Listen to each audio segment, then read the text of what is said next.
The fashions of the James Bond movies. Dr. No, 1962. The first time we see James Bond is in a casino where he is playing cards in a tuxedo. This is 1962, where fashion is still moving out of the mid-century conservatism. Bond's opponent is wearing a typical cocktail dress with a full skirt but no petticoat. Hair is up for the evening and shaped and sprayed for daytime wear. Here we see Moneypenny in a typical sheath dress, sleeveless with a pencil skirt, and M is dressed a little less formally in a red bow tie. Bond is a conservative figure, a member of the British government. Here he wears his typical gray suit of polished Italian wool, complete with handkerchief, sunglasses, and his Trimble hat. The early 60s were seeing the continuation of the more slender style that Christian Dior had introduced in 1954. This style gradually widens into the A-line, but British women at the time were wearing this slim dress, as you can see the photographer trying to get a picture of Bond. Even dancing, Bond is still wearing his suit, and the pencil skirt in the satin dress is slit, looking more Chinese. The sheath dress was worn with little pointed heels, often as suits with matching bags and hats. In Jamaica, Bond switches to a straw hat and a loose-fitting shirt, worn by most locals. It is still in a conservative blue, white, or tan. Here is another view of the suit Bond usually wears. The shirt is white, the tie black or navy, and the shoulders are padded out. When he meets Felix Leiter, you can see a variation on the suit in tan with a brown tie. The American suit is looser, but the shirt is still white with a narrow collar, tie, and cuffs just showing beneath the loose sleeves. When Bond gets to Dr. No's island, he meets Honey Rider in her bikini worn by Ursula Andress, who has a typical triangular body seen in athletic women. By now, Bond is seen in a very casual outfit of a gold golf shirt and dungarees.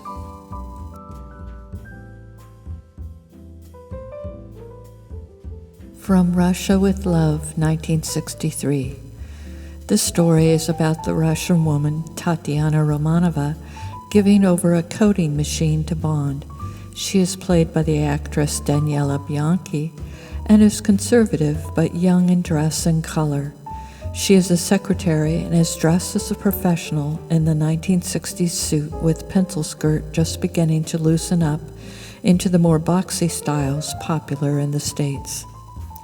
Moneypenny is still the conservative woman, and the secretary looks play off each other, young and old. Bond is also more conservative, seen here even in wearing a vest. By the time we get onto the train, Daniela gives us a show of ladies' lingerie of the period. When they eat with the assassin, played by Robert Shaw, the two men are contrasted by Robert's attempt to play the sophisticate when his suit screams bounder. Goldfinger, 1964. Goldfinger seems to be a movie showing us athletic styles. Sean Connery seems very comfortable in golf clothes, the open-collared shirt, hat, and sweater. Goldfinger is wearing the typical costume with knickerbockers, flat hat, and cardigan. His man Oddjob is contrasted, wearing clothes more suited for the racetrack. In this movie, we are introduced to women's casual fashion, jacket over blouse or sweater, and the tight stretch pants of the period. The figure is still slim, the long pants continuing the pencil skirt bottom, making women appear like champagne glasses. We are introduced to Jill Masterson's sister, Tilly, placed by Tanya Mallet, who has a thick, straight brows popularized by Audrey Hepburn. The makeup is minimal, with the cat eye and almost no lipstick. Bond wears a heavier, looser suit in Europe, but switches back to his conservative gray, complete with vest in America. The star of the movie is Pussy Galore, played by Honor Blackman, who steals the show in her stretch blouse and pants and then in a gold lame vest.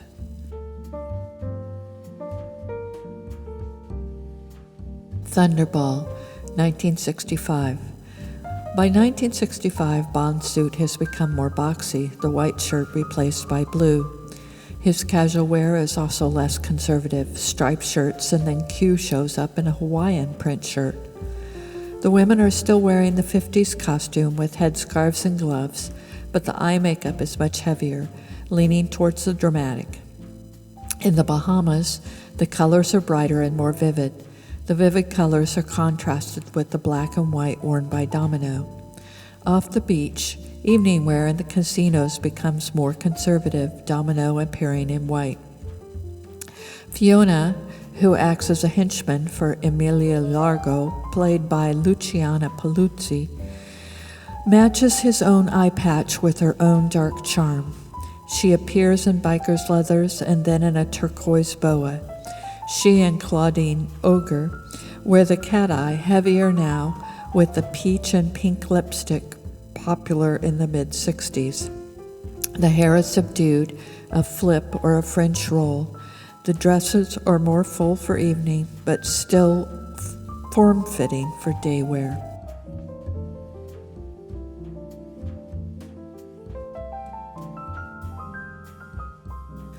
You Only Live Twice, 1967. This movie, set in Japan, is dominated by those fashions. This is the first truly exotic Bond film. Aki does appear in the A-line dress that had replaced the pencil skirt and the headscarf women wore for driving. But she has no gloves. The unbelted dress was meant for teens, giving a floating fairy look popularized by models. Aki, instead of appearing in the bold prints and double knits, wears a dress in pastel silks. Q, looking out of place in his British summer togs, next to Tiger Tanaka's conservative suit, also shows Bond wearing something in the middle with conservative colors but casual. The pastels of the movie are broken by the vivid colors and hair of Hilda Brunt, number 11, secretary to Osato. Karen Dorr's makeup is heavier, but she still wears the 60s flipped hairstyle. The movie focuses more on exotic Asia, the Japanese customs and scenery. On Her Majesty's Secret Service, 1969. As the new Bond, George Lazenby appears much more casual suits and outerwear. Instead of the tux, he appears at dinner in a Scottish costume. The style of the movies has completely changed, showing the popular exotic styles of the swinging 60s. Hair for women and men is long and loose. Clothing is creative, often borrowing from historical fashion or folk fashions. Men and women both wear similar styles, scarves, bell-bottoms, tunics, and glitter.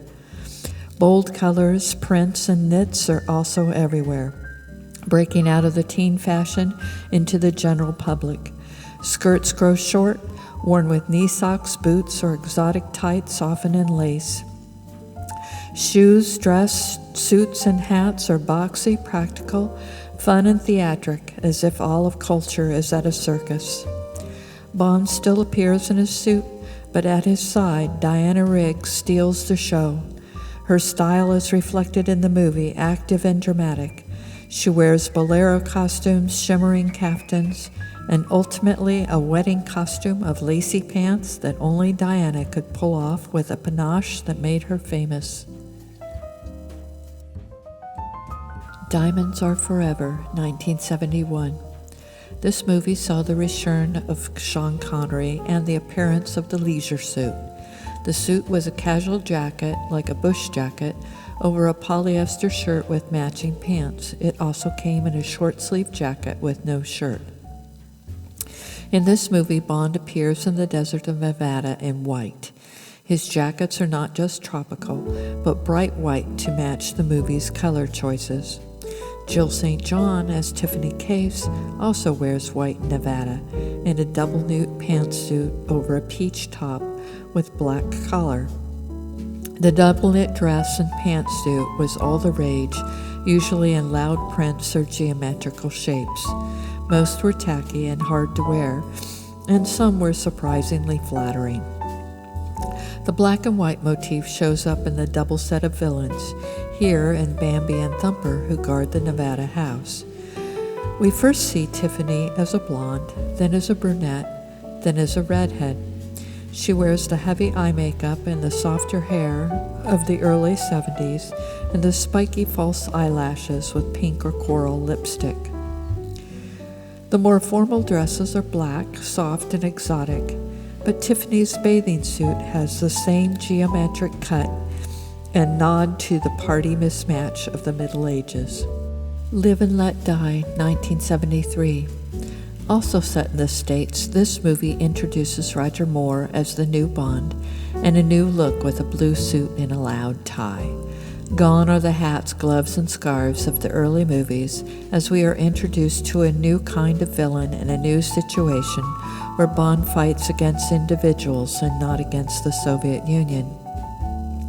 Jane Seymour as Solitaire appears in the new 70s look, softer, with flowing hair, long diaphanous skirts, and a romantic medieval appearance, giving her a damsel in distress vibe. This movie pulls up many American stars like Geoffrey Holder and Tommy Lane, who wears the 70s double knit suit with a turtleneck sweater popular before 1975. The beautiful Gloria Hendry shows up to help Bond, first in an afro wig and then in short hair. The afro was extremely popular in the late 60s and early 70s, often adding to the exotic looks of large jewelry and vivid fabric patterns. Gloria reverts to a white halter dress in contrast to Bond in a black robe.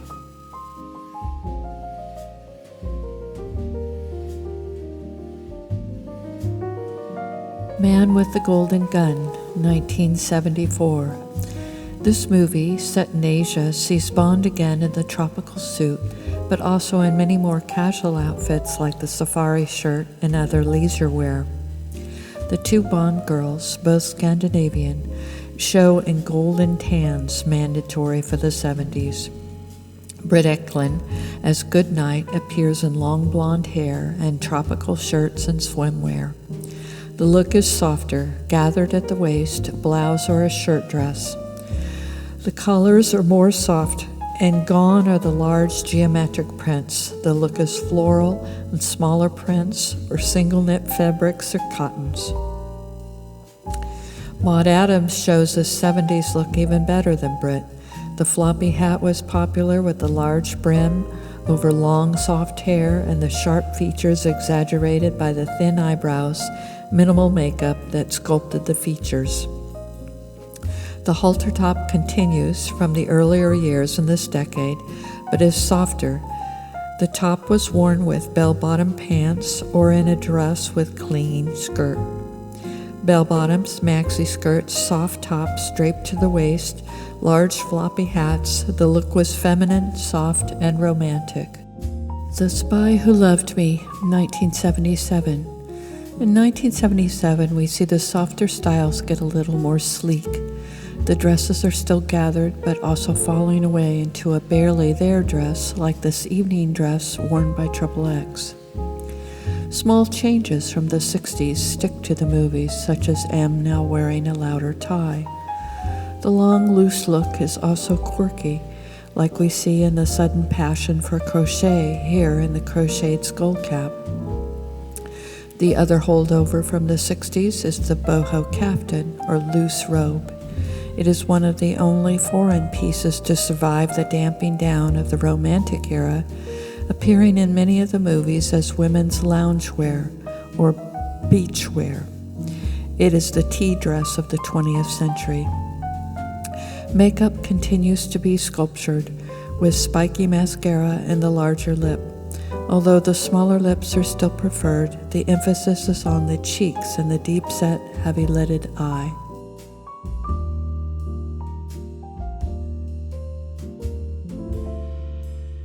Moonraker, 1979. With Moonraker, we make a final nod to the romance of the 60s and 70s. In the villain, Drax, we see a kind of Nehru jacket with a collar. He is older, non-conventional, but conservative in his own way. The structure of the 80s appears as a look back to the 60s. Women with long, soft hair, lighter makeup, but the miniskirts and space-age materials of the 60s appear in Drax's retinue. His helicopter pilot first appears like this, but quickly moves into the romantic Edwardian look of the 70s, seen in Gunny Sacks and Laura Ashley, with high collars and lots of lace. When we first see the CIA spy, Dr. Goodhead, she appears in romantic soft 70s look, formalized from the lace with a soft tie. Her makeup again is minimal, but emphasizes structure. She later makes a crossover to the 80s with the tied-back hair and a structured bodysuit. The evening gowns are the famous halter-top style, in silk or satin, usually in lighter, softer shades. Moonraker is almost a nod to a dying era of romance, giving way to a future that is structured and more rigid. For Your Eyes Only, 1981. This movie quickly moves into the 80s, where the look is to the future with sleek cars, fitted bodysuits with decoration being angular and often ethnic. Bright colors clash on screen with colors that are deeply muted. Even the bikinis are brightly colored and stripped down to essentials. We get one reference to the past decade in Liesl, the tragic girlfriend. But we are introduced to a new look. The makeup is minimal, but Carol Bouquet has a thick, straight eyebrows popularized by Brooke Shields. Carol is the half-Greek Melina, dresses severely in black and white with a minimal silhouette. She appears more often in heavy clothing, large men's coats, hooded sweatshirts, and utilitarian garb. This contrasts strongly with Cassandra Harris, who is soft and romantic, but tragic in her role and her death. Liesl contrasts nicely with the younger Melina in her utilitarian outfits, and contrasts even more with the even younger Bibi Doll.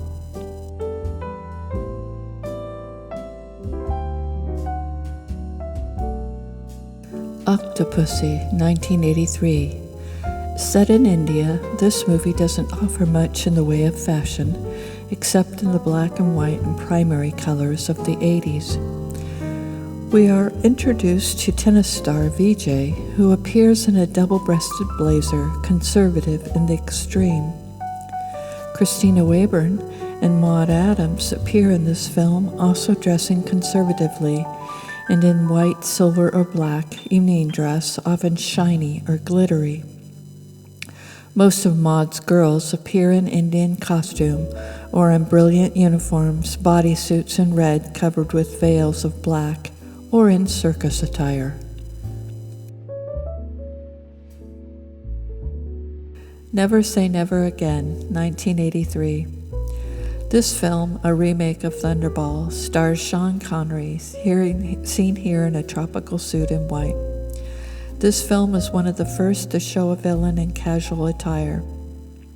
Klaus Marie Brandauer shows up in casual elegance of the rich man, without tie, often with a scarf or turtleneck, in the elegant fashions of Ralph Lauren or Polo. The spies, by contrast, are very formal. The evening wear worn by Kim Basinger and Barbara Carrera appear in the highly structured gowns made famous by designers like Thierry Mugler, Ian Drummond, and Vivienne Westwood. This film is a showcase for the new 80s styles, with Carrera as Fatima Blush appearing in the Gothic costumes and Basinger appearing in the shoulder pads and shoulder decoration, with structure rarely seen since the Victorian age. The 80s were dramatic. Vivid colors, sculptural fabrics that were stiff, formal, and made women look architectural.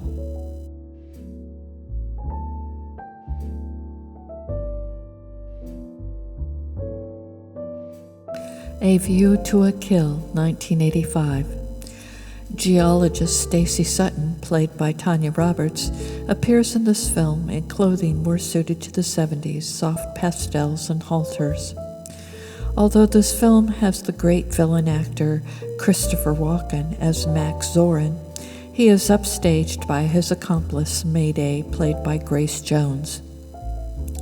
Grace Jones pulls off the designs by Azadine Alaya with a style that makes her probably the most famous of the Bond villains since Jaws. It is difficult to think of the 80s without the sculptural styles of Jace Jones.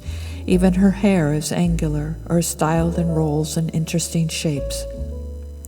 Like Carrera in the last film, she appears goth in black and red in a deliberate joke on her name. This is the height of drama.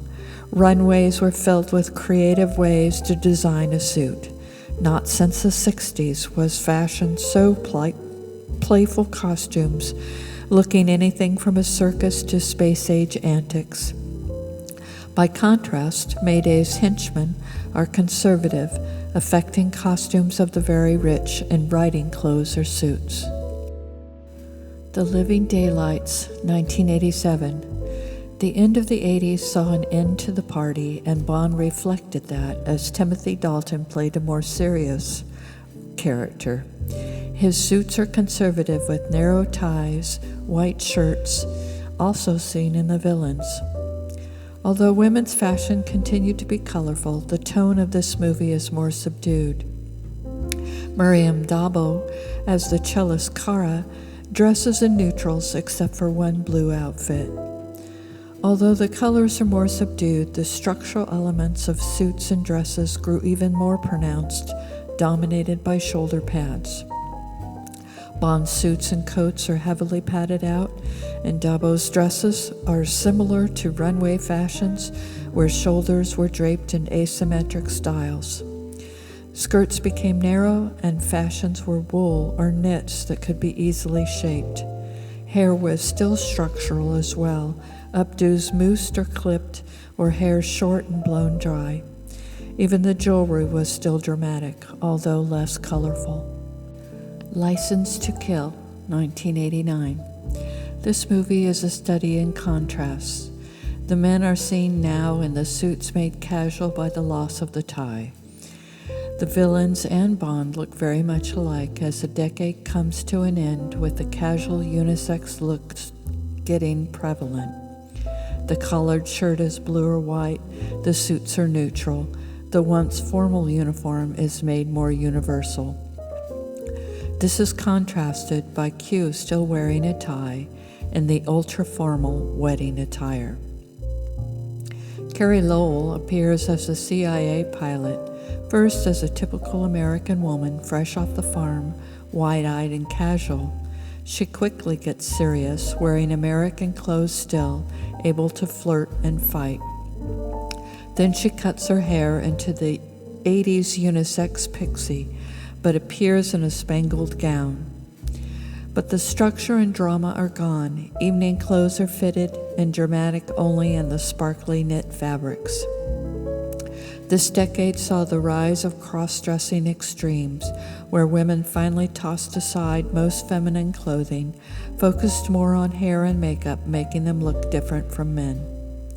Talisa Soto shows up as Lupe, the tragic girlfriend in the stretch lace popular in the decade, contrasting with Carrie in red. She then appears in the fragile fabrics of a decorative woman who cannot defend herself.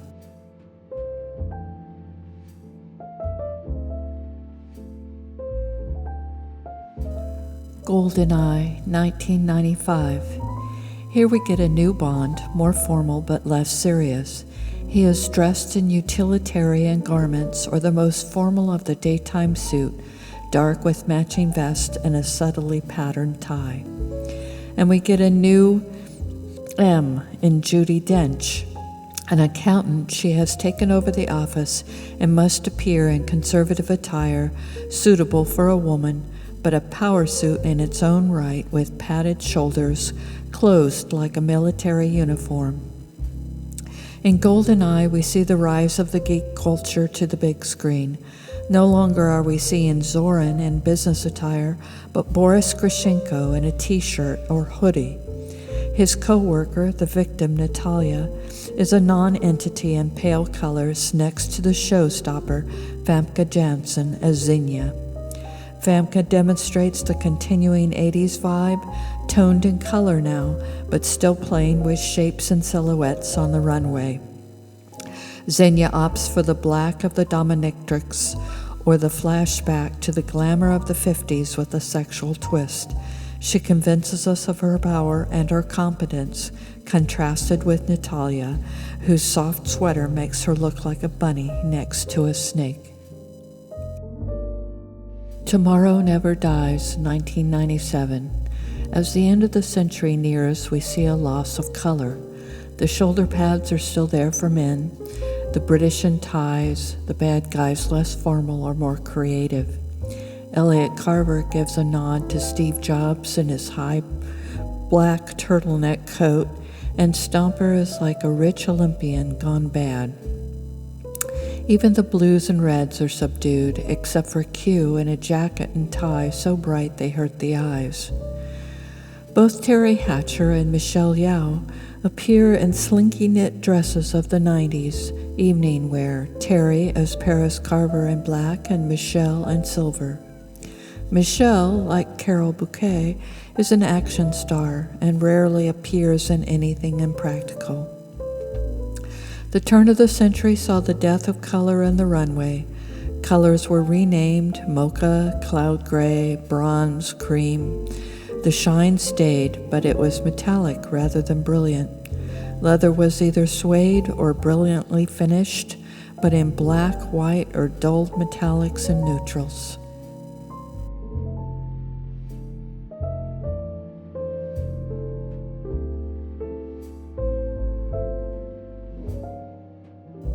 The World Is Not Enough, 1999. This movie continues the trend of the rise of the t-shirt and sportswear as high fashion. Bond is less formal, but still appears in designer suits and trousers. The celebrities of the time were dressed like street people, afraid to show their wealth. In another contrast, the American girl, Dr. Christmas Jones, is in action wear, looking like she'd rather be at the gym. Sophie Marceau, as Electra King, the supposed victim, shows her wealth and an inability to dress in anything less than haute couture. Even her house dress is silk, but subdued in liquid gray. The two women are contrasted as the appearance of attraction, but evil and rich, and the reality of attraction in brains and spunk. Denise shows off the midriff top so popular in this time that it left its mark on the 90s as strongly as platform shoes on the 70s. Die Another Day, 2002. This movie is a study in selected boxes, like rooms where people dress accordingly or the opposite. Madonna makes a guest appearance as a fencing master in black leather, where the others are in the whites. Halle Berry also appears in leather, and then in a gown studded with white beads looking like diamonds. The other evening gowns are white again, or light grays covered in black sparkles, contrasting with the men in black tuxedos. Halle first appears in an orange bikini looking like Honey Rider in her large white belt. We see Rosamund Pike as Miranda Frost in an inappropriate in a halter top when she's fencing, in furs at the party, and then in a jacket with no visible shirt underneath. The jacket as a top became popular at this time, revealing enough cleavage to allude to nothing on underneath. That Miranda wears this as office attire is inappropriate, as Halle in a backless black leather dress in the snow. Casino Royale, 2006. This movie turned back to Bond books with Daniel Craig as the new Bond. The movie is conservative, yet a modern revision. Daniel appears in very casual attire, even in a t-shirt. Although the story is like the book story, he uses a cell phone and a laptop. At Casino, Things are conservative, but Le Chiffre appears in black-on-black variation of the tuxedo that looks like the high-collared suits worn by many of the Bond villains. His other suit is also monochromatic. Eva Green, as Vesper Lynn, appears in subdued tones until the very end where she betrays Bond. The evening gowns are subdued in color, but the eye is caught by materials and textures. At this time, the runway was almost monochromatic. Emphasis was on the cut of the clothes, designers pulling from previous decades for form and style. Vesper appears in the suit without blouse, with a nod to the 40s with a hat and lipstick in victory red. Her final costume is modest, but suddenly loud in that bright red.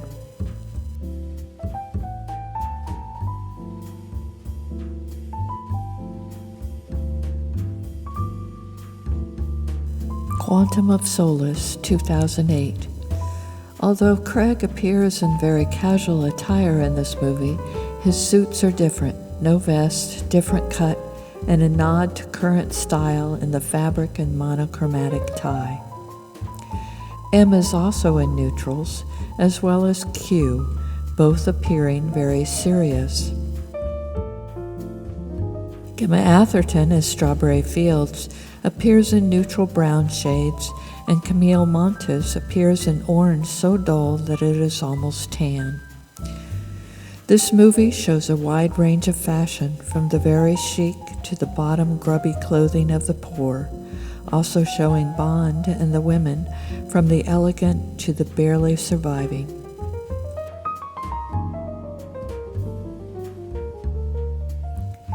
Skyfall, 2012. Craig appears in the movie in the charcoal gray wool with a gray or white shirt and a tie, also in gray. M also appears in gray and black. Fashion at this time is so dark and devoid of color that it forces the eye to look at the structure in the fabrics.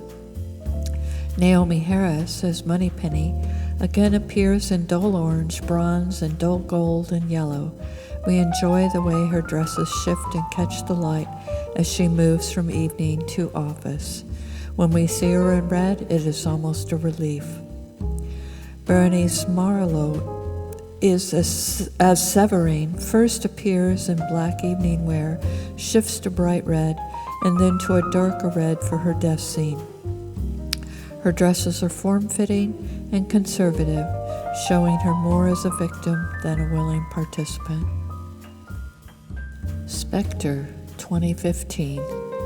The teens continued muted in color, Bond in grays, the other in muted reds and blues, less sparkly, more about rich fabrics like Dupioni silks, Italian wools, and linens. Even Q shows up in a tie, with his suit over a striped shirt. This movie's plot has to do with the penetration of their organization from Spectre, showing a breakdown where Bond and the others leave and work on their own. At home, Ben Whishaw as Q appears in stripes again, but in a turtleneck of brown and tan next to Bond's in charcoal gray. Again, subdued colors and rich fabrics. Blofeld appears also in gray, but in the coat with the mandarin collar that has marked so many Bond villains. Bond in his turtleneck reflects this as we see the good guys and the bad guys wearing similar costumes. The first of the women to appear is Monica Bellucci as the widow, Lucia. In black, her style is extremely wealthy, subdued but excellent fabrics. All three women appear in black with the cutaway fitted dresses.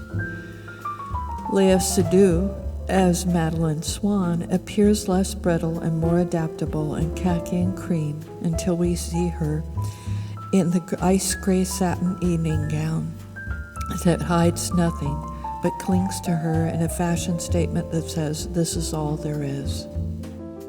No Time to Die, 2021. The movie opens in Italy with Madeleine and a retired Bond. Their attire is casual but colorful and cheerful. Then Bond is almost killed, thinks he is betrayed, and interferes in an operation. He has met with the conservative forces of the organization in black and white, Moneypenny in a khaki uniform, Lashama Lynch in black, and a CIA agent also in black. The halter is back and the shirtless suit. No Time to Die is a hodgepodge of fashion, showing the current trends to pick and choose from past decades or different styles depending on mood. Fashion has almost completely broken down, from monolithic trends to micro niches or a collage of styles based on more personal choice than social norms.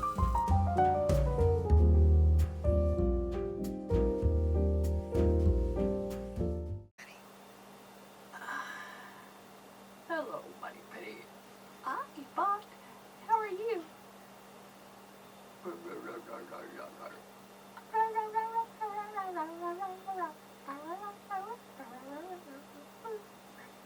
Rolling. Well, there's Bond. There's Bond. Late as usual. You're late for your meeting again. Somebody probably lost a dog.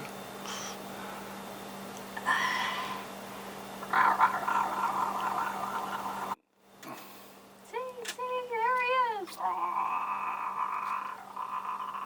Bang, bang. I'm minding my own business, but I got a gun.